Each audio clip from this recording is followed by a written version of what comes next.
السلام عليك يا رسول الله السلام.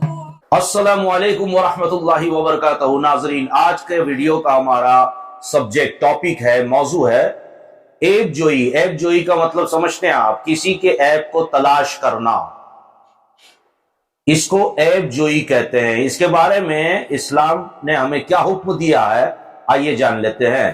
ادھر ادھر کان لگا کر لوگوں کی باتوں کو چھپ چھپ کر سننا یا تاک جھانک کرنا، لوگوں کے عیبوں کو تلاش کرنا، یہ بڑی ہی چھچوری حرکت اور خراب عادت ہے. دنیا میں اس کا انجام بدنامی اور ذلت و رسوائی ہے، اور آخرت میں اس کی سزا جہنم کا عذاب ہے. ایسا کرنے والوں کو کان اور آنکھوں میں قیامت کے دن سیسا پگھلا کر ڈالا جائے گا. قرآن مجید اور حدیث خداوند قدوس اور ہمارے رسول کریم صلی اللہ علیہ وسلم نے فرمایا ہے وَلَا تَجَسَّسُوا، یعنی کسی کے عیبوں کو تلاش کرنا حرام اور گناہ ہے. مردوں کی بنسبت عورتوں میں یہ عیب زیادہ پایا جاتا ہے، لہذا پیاری بہنوں تم اس گناہ سے خود بھی بچو اور دوسری عورتوں کو بھی بچاؤ. آپ سمجھ گئے، کسی کے عیب تلاش کرنا یہ جہنم کا ٹھکانہ ڈھونڈنے جیسا ہے، اور آخرت میں سیسا جو ہے وہ پگھلا کر آنکھوں اور کانوں میں ڈالا جائے گا. آنکھوں میں اس لیے کہ عیب تلاش کر رہے ہیں، اور کانوں میں اس لیے کہ سن رہے ہیں اور سنا رہے ہیں کسی کے عیب کو. تو یہ بہت بڑا گناہ ہے. اللہ تبارک و تعالیٰ، اس کے نبی صلی اللہ علیہ وسلم نے فرمایا وَلَا تَجَسَّسُوا، یعنی عیب تلاش کرنا حرام اور گناہ ہے. اور مردوں کے بنسبت یہ عورتوں میں عادت زیادہ رہتی ہے، اس لیے بچنا چاہیے. چلیے اب بات آگے بڑھی گئی ہے تو میں اور ایک ٹاپک کو یہاں ملا دوں تاکہ آپ کو بھی آسانی ہو جائے. گالی گلوچ، یہ بھی دیکھیے عام عادت ہو چکی ہے ہمارے معاشرے میں.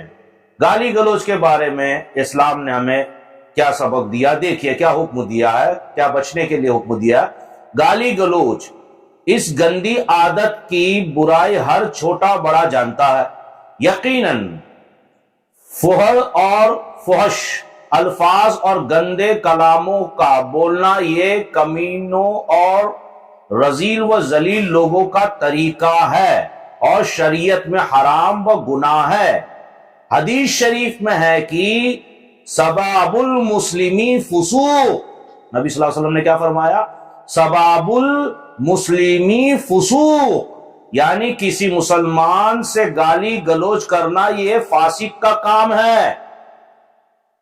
آج کل عورت اور مرد سبھی اس بلا میں مبتلا ہے، جس کا نتیجہ یہ ہے کہ بڑوں کی فحش گالیوں میں، جو ہم بڑے گالیاں دیتے ہیں یا ایسے کلمات بولتے ہیں نا، فحش گالیاں یا کلامیوں اور گالیوں کو سن سن کر بچے بھی گندی اور فحش گالیاں بکنے لگتے ہیں، اور پھر بچپن سے بڑھاپے تک اس گندی عادت میں گرفتار رہتے ہیں.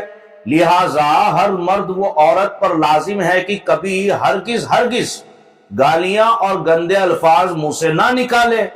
کون نہیں جانتا کہ کبھی کبھی گالی گلوچ کی وجہ سے لڑائیاں ہو جایا کرتی ہے اور مسلمان کی جان و مال کا عظیم نقصان ہو جایا کرتا ہے.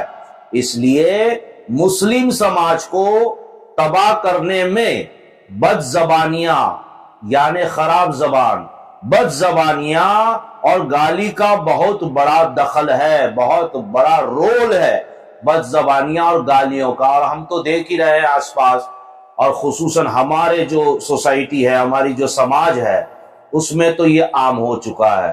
وہی دیکھ دیکھ کے بچے بھی سیکھ جاتے ہیں گالیاں. پھر ایک وقت آتا ہے کہ بچے جو ہے ماں باپ بوڑھے ہو جاتے تو انہیں بھی گالیاں دیتے ہیں اور غلط باتیں کرتے ہیں.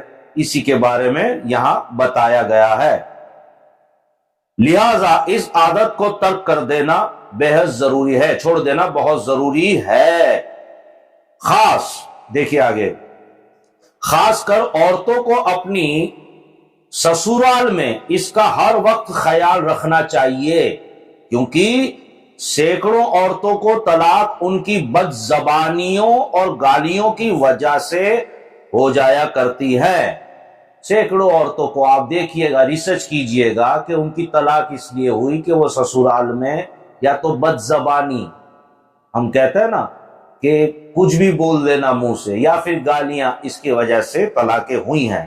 اور پھر میکا اور سسرال والوں میں مستقل جھگڑوں کی بنیاد پڑ جاتی ہے، یعنی جو بیوی ہے ان کے گھر والوں میں بھی اور جو شوہر ہے ان کے گھر والوں میں بھی یہ جھگڑا ہو جاتا ہے ان سب چیزوں کو لے کر، اور دونوں خاندان تباہ و برباد کے غار میں گر کر ہلاک و برباد ہو جاتے ہیں۔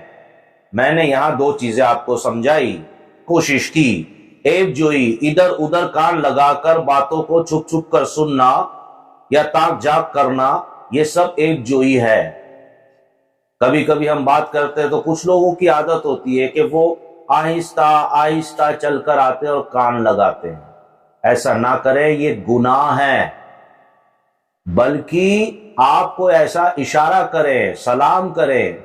آپ جانتے ہیں ہمارا اسلام کتنا خوبصورت مذہب ہے۔ نبی اکرم صلی اللہ علیہ وسلم کسی کے گھر تشریف لے جاتے تو دروازے کے باہر سلام کرتے، السلام علیکم، اس کا نام لے کر کے پہلی بار کرتے، جواب نہ آتا دوسری بار کرتے، جواب نہ آتا تیسری بار سلام کرتے، جواب نہ آتا تو آپ واپس لوٹ جاتے۔ لیکن ہمارے یہاں ایسا ہے رواج نہیں ہے، بالکل بھی نہیں ہے۔ یہ سرکار کی سنتوں کے اوپر عمل تو ہمارا خیر ویسے بھی ہے ہی نہیں، بہت نہ کے برابر ہے، اور اگر ہے تو عبادتوں میں ہے، ہونا بھی چاہیے، لیکن ہمیں سرکار کی وہ سنتوں پر خصوصاً عمل کرنا چاہیے جو ہماری زندگی کا ایک حصہ ہے، جو ہم جیتے ہیں صبح سے لے کے رات تک۔ ان میں سرکار صلی اللہ علیہ وسلم کی جو سنتیں ہیں، آپ چلتے کیسے ہیں، بیٹھتے کیسے، بات کیسے کرتے ہیں، گفتگو کیسے کرتے ہیں، کسی کے گھر آنا جانا کیسا ہے، یہ ساری چیزیں اگر ہم سیکھ لیں تو انشاءاللہ ہماری دنیا و آخرت دونوں سنور جائے گی۔ اور دوسری بات میں نے آپ کو سمجھانے کی کوشش کی، گالی گلوچ، اس سے بھی آپ بالکل پرہیز کریں، کیونکہ یہ راستہ سیدھا جہنم کی طرف جاتا ہے، اور اس کے علاوہ دنیا بھی برباد ہو جاتی ہے، رشتے برباد ہو جاتے ہیں، اور آخرت بھی برباد ہو جاتی ہے۔ اللہ تعالی ہم کو اپنی پناہ میں رکھے۔ ویڈیو اچھا لگا ہو تو لائک سبسکرائب ضرور کریں، کامنٹ آپ کے نہیں آ رہے کامنٹ بھی کر دیا کریں۔ السلام علیکم ورحمۃ اللہ وبرکاتہ۔